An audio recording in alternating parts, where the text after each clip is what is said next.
इस वीडियो में हम मल्टीपल कंडीशनल स्टेटमेंट के बारे में पढ़ेंगे और नेस्टेड कंडीशनल स्टेटमेंट्स क्या होती हैं वो भी देखेंगे। फॉर एग्ज़ाम्पल हमारे पास एक सिनेरियो है जिसमें हम ये कहना चाहते हैं कि हमारे पास कोई एक यूटिलिटी स्टोर है, हम कुछ चीज़ें सेल करते हैं और जितनी ज़्यादा कोई हमसे चीज़ें लेता है, जितनी ज़्यादा अमाउंट की चीज़ें लेता है उतनी ज़्यादा हम कंसेशन देते हैं। उस हिसाब से हम ये कहते हैं कि अगर 100 से लेस है, लेस दैन $100 से अगर कोई कम हमसे परचेजिंग करता है तो उसको हम नो कंसेशन, उसे हम कंसेशन नहीं देते। लेकिन अगर $100 से लेके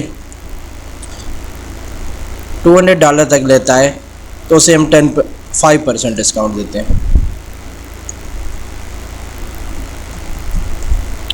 और इसी तरह अगर $200 से लेके वो $500 तक परचेजिंग करता है तो 10% डिस्काउंट। और इसी तरह $500 से लेके वो $1000 तक लेता है तो 15% डिस्काउंट। और अगर 1000 से ज़्यादा ग्रेटर देन $1000 तो फिर हम उसे 20% फिक्स है। इसके बाद हमारा कुछ इस तरह का हम प्रोग्राम लिखना चाहते हैं। उसमें हम एक अमाउंट इन्वेस्टेड लिखेंगे कि कितनी अमाउंट उसने इन्वेस्ट की, या मतलब कितनी अमाउंट उसने ख़र्च की, हमसे सामान लिया कितनी अमाउंट का। उस हिसाब से हमारा प्रोग्राम जो होगा वो कंसेशन कैलकुलेट करके देगा। कंसेशन कौन से वाले, 5%, 10% या 15% या 20%। तो war sale is equal to, for example वो $165 करता है, $165 की परचेज़ करता है। सेल नहीं लिखता, मैं परचेज़ लिखता हूँ। अब हमने डिस्काउंट कैलकुलेट करना है।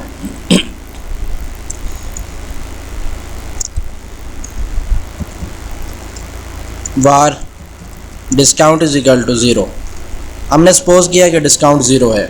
अब हमने चेक करना है कि कौन सी रेंज में आएगा। यहाँ पे हमने एक और बात देखनी है कि अगर 100 से लेस है तो कंसेशन नहीं है, और अगर 100 है या 100 से लेके 200 से लेस है, 200 के लेस को हम इसमें कैलकुलेट करेंगे और 200 को हम इसमें कैलकुलेट करेंगे। मतलब ये कि अगर यहाँ पे $199 है तो ठीक है, 5% डिस्काउंट होगा। अगर $200 हो गया तो ठीक है। इसी तरह इसको 499 कर लेते हैं और इसको 1000, तो इसको न ग्रेटर दैन 1000। हाँ, ये तो ठीक होगा। 1000 होगा तो इसमें इंक्लूडेड होगा, और 1000 से ज़्यादा होगा तो इसमें इंक्लूडेड होगा। अब यहाँ पे हम कंडीशन लगाते हैं, if purchase is less then 100, अगर परचेज 100 से कम है तो डिस्काउंट इज इक्वल टू 0। वो तो पहले ही 0 आया हुआ है, ठीक है। चलें, डिस्काउंट इज इक्वल टू 0। अब दूसरी कंडीशन तब चेक होनी है, अगर ये 100 से लेस है तो तब तो 0 होना चाहिए। दूसरी कंडीशन हमारे पास ये है कि अगर 100 से ज़्यादा है तो कितना ज़्यादा है, क्या 199 तक है। अब यहाँ मल्टीपल कंडीशंस लगाएंगे। If purchase is greater then, और साथ में 100 भी इंक्लूडेड है कि या तो 100 से ज़्यादा हो या 100 हो तो भी 5% डिस्काउंट। तो यहाँ पे मैं लिखूँगा ग्रेटर दैन हो या इक्वल हो 100 के, एंड 2 दफ़ा आप एंड लिखेंगे। इसका मतलब है कि पहली कंडीशन ये वाली, ये भी ट्रू होनी चाहिए कि या तो परचेज़ 100 होनी चाहिए या 100 से ज़्यादा होनी चाहिए। और दूसरी कंडीशन जो भी हमने यहाँ लिखनी है वो भी ट्रू होनी चाहिए। दूसरी कंडीशन क्या है कि $199 से कम होना चाहिए। आगे लिखें, and purchase is less than equal to 199। मतलब ये कि 100 के इक्वल हो या 100 से ज़्यादा हो, और 199 से कम हो या 199 के इक्वल हो, तो तब हमने क्या कहना है कि डिस्काउंट इज इक्वल टू 5, मतलब 5%। डिस्काउंट की वैल्यू हम परसेंट में ही लिख रहे हैं, तो इसी तरह इसको इंटीजर वैल्यू देंगे और जहाँ पे भी यूज़ करेंगे इसको एज ए परसेंट यूज़ करेंगे। अब यहाँ पे एक बात देखने वाली है, वो ये कि ये कंडीशन अगर ट्रू हुई, यानी कि परचेज़ जो है वो 100 से अगर लेस है तो डिस्काउंट ज़ीरो हो जाएगा। बस यहाँ पे ये बात ख़त्म हो जाती है। फ़र्दर हमें चेक करने की ज़रूरत नहीं है कि परचेज़ वो 100 से ज़्यादा है और 199 से कम है, या आगे जितने भी हम स्टेप्स बनाए वो स्टेप हमें चेक करने की ज़रूरत नहीं, क्योंकि हमारी पहली कंडीशन ट्रू हो गई तो नेक्स्ट वाली कंडीशंस को एग्जीक्यूट नहीं होना चाहिए। लेकिन इस सूरत में तो हमारी ये कंडीशन भी एग्जीक्यूट हो रही है और ये नीचे वाली अलग से एग्जीक्यूट हो रही है, क्योंकि ये दोनों कंडीशंस अलग अलग हैं। हमने इनको आपस में कंबाइन करना है। उसके लिए मैं यहाँ पे एल्स लिखूँगा। ऐसे कर लेते हैं। इफ़ ये कंडीशन चेक करें, अगर ट्रू है तो बस नीचे आने की ज़रूरत भी नहीं है, नीचे जितनी भी कंडीशंस लिखी हैं वो सारी इग्नोर कर दें। लेकिन अगर ये कंडीशन ट्रू नहीं है, एल्स दूसरी सूरत में आप ये कंडीशन चेक करें, ये ट्रू होगी। अगर ये भी ट्रू नहीं है तो एल्स इफ़ आप तीसरी कंडीशन चेक करें, purchase is greater than equal to 200। आप यहाँ ग्रेटर दैन इक्वल टू 200 भी लिख सकते हैं और आप ये भी लिख सकते हैं ग्रेटर दैन 199। तो 199 से जब ज़्यादा होगा तो वो ज़ाहिर है 200 या 200 से ऊपर ही होगा। तो आप दोनों सूरतें में लिख सकते हैं। इसमें मतलब आप 199 and less than equal to 499, जैसे हमने ऊपर लिखा था ये लेस दैन इक्वल टू 199। तो इसको अगर आप लेस दैन इक्वल टू ना लगाएं और लेस दैन 500 लगा दें तो 500 इसके अंदर इंक्लूडेड नहीं होगा। तो आप इक्वल टू ना लगाएं, less than equal to, greater than equal to, आप सिर्फ लेस दैन और ग्रेटर दैन लगा दें तो भी ठीक है। तो फिर हमारे पास डिस्काउंट जो है वो 5% के बजाय 10% हो जाएगा। इसी तरह 500 से लेके 1000 तक, else if purchase is greater then 500 से, लेकिन हमने 500 को इंक्लूड भी कराना है तो इसको 499 लिखेंगे। अगर 499 से ज़्यादा है मतलब 500 है या 500 से लेस है फिर, and purchase is less than equal to 1000, क्योंकि 1000 को हमने इसमें इंक्लूड कराना है। ये देखें 1000 से ज़्यादा है तो 20%, 1000 है तो फिर 15%। यहाँ पे मैंने लिखा है purchase is less than equal to 1000, फिर हमारे पास जो डिस्काउंट है वो 15% हो जाएगा।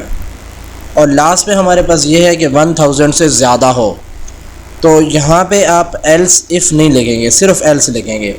मतलब आप यहाँ पे अगर स्टार्ट से देखें, आप कहते हैं अगर $100 से कम है तो नो डिस्काउंट, 100 से लेके 199 तक है 5%, 199 से लेके 500 से कम तक 10%, और 499 से लेके 1000 से कम तक 15%। एल्स का मतलब है कि इससे भी ज़्यादा अगर हो जाती है तो। लेकिन एक और बात भी हमें ध्यान में रखनी है कि अगर वो 100 से लेस है, हाँ उसको भी हमने कंट्रोल किया हुआ कि 100 से लेस है तो फिर ज़ीरो, और ज़ाहिर है फिर 100 से लेस भी नहीं है और इनकी रेंज भी नहीं आ रही, तो फिर ज़ाहिर है वो 1000 से ज़्यादा है, फिर हमारे पास जो डिस्काउंट है वो 20% हो जाएगा। तो ये हमने मल्टीपल इफ़ एल्स कंडीशनें यूज़ की, इफ़ एल्स इफ़, और लास्ट वाली जो कंडीशन है वो हमने सिर्फ इफ़ लिखी। अब यहाँ पे हम डिस्काउंट कैलकुलेट करेंगे।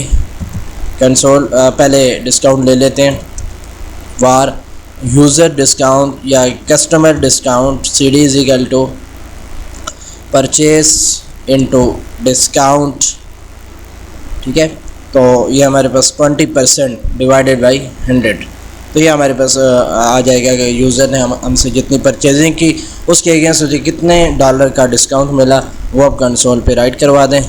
Console dot log your discount is equal two plus CD discount, customer discount. आइए इसकी आउटपुट देखते हैं।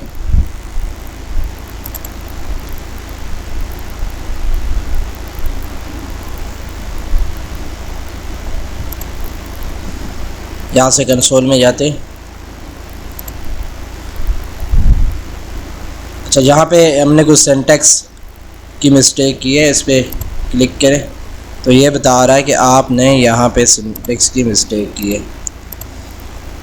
इसको मैं कॉपी करता हूँ और पेज में से जाके इसको फाइंड करता हूँ, तो ये मेरे पास है। यहाँ मैंने लिखा एल्स इफ़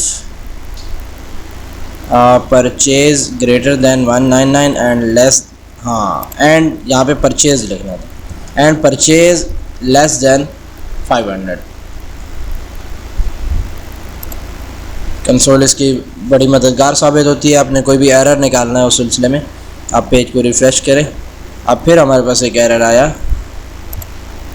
वो हमारा, हाँ, यहाँ हमने परसेंट लिख दिया, दोनों तरफ हमने परसेंट लिख दिया। यहाँ पे 15% और 20%। हमने परसेंट नहीं लिखना वैल्यू में, हमें परसेंट नहीं लिखना, सिर्फ 15 या 20। अब इंटर करें तो अब ये देखें योर डिस्काउंट इज़ $8.25। मतलब हमें अगर डिस्काउंट परसेंटेज में दिखाना चाहेंगे, परसेंटेज में कितना है, योर डिस्काउंट इज़, यहाँ पे आप लिख दें @ कि कितने परसेंट के हिसाब से मिला, 5% के हिसाब से या विदाउट डिस्काउंट मिला या क्या मिला। तो इसको मैं यहाँ पे ऐसे कहता हूँ कि ब्रैकेट कॉमर्स क्लोज करता हूँ, प्लस कॉमर्स दोबारा लगाता हूँ और यहाँ पे फिर प्लस डिस्काउंट। अब यहाँ देखें योर डिस्काउंट, यहाँ इसको मैं नीचे ले आता हूँ, योर डिस्काउंट इज़, उसके बाद मैंने बताया कितना डिस्काउंट है, साथ में परसेंट लगाया, इतने परसेंट के हिसाब से कितना बना। इसको भी मैं नीचे ले आता हूँ और इसको भी नीचे ले आता हूँ और ये ऐसे। अब योर डिस्काउंट इज़, आगे मैंने बताया कितना डिस्काउंट जो हमने कैलकुलेट करके निकाला है डिफरेंट कंडीशंस लगा के, उसके बाद परसेंटेज का साइन लगाया और इक्वल टू का साइन लगाया यूज़र को दिखाने के लिए, और उसके बाद जो कस्टमर का डिस्काउंट बना वो हमने दिखा दिया। आइए आउटपुट देखते हैं इसकी। योर डिस्काउंट इज़ 5% और 5% के हिसाब से 8.25 डिस्काउंट बना है। अभी अगर मैं इसकी अमाउंट बढ़ा दूँ, यहाँ पे कुछ ये अमाउंट लगा दूँ जो कि 1000 से ज़्यादा है, इंटर करें तो ये देखें 20% डिस्काउंट। और इसी तरह अगर मैं इसको कम कर दूँ, अब 500 से ज़्यादा कर दूँ और पेज को रिफ़्रेश करूँ तो ये देखें 15% डिस्काउंट। तो ये हमारे पास एक छोटा सा प्रोग्राम बन गया जिसमें हम अपना डिस्काउंट की रेंज बता देंगे तो वो हमें डिस्काउंट कैलकुलेट करके देगा। इसी तरह नेस्टेड कंडीशंस भी होती हैं। नेक्स्ट वीडियो में हम नेस्टेड कंडीशन को डिस्कस करेंगे कि अगर हमने नेस्टेड कंडीशंस में काम करना है तो किस तरह काम करेंगे। आइए नेक्स्ट लेक्चर की तरफ चलते हैं।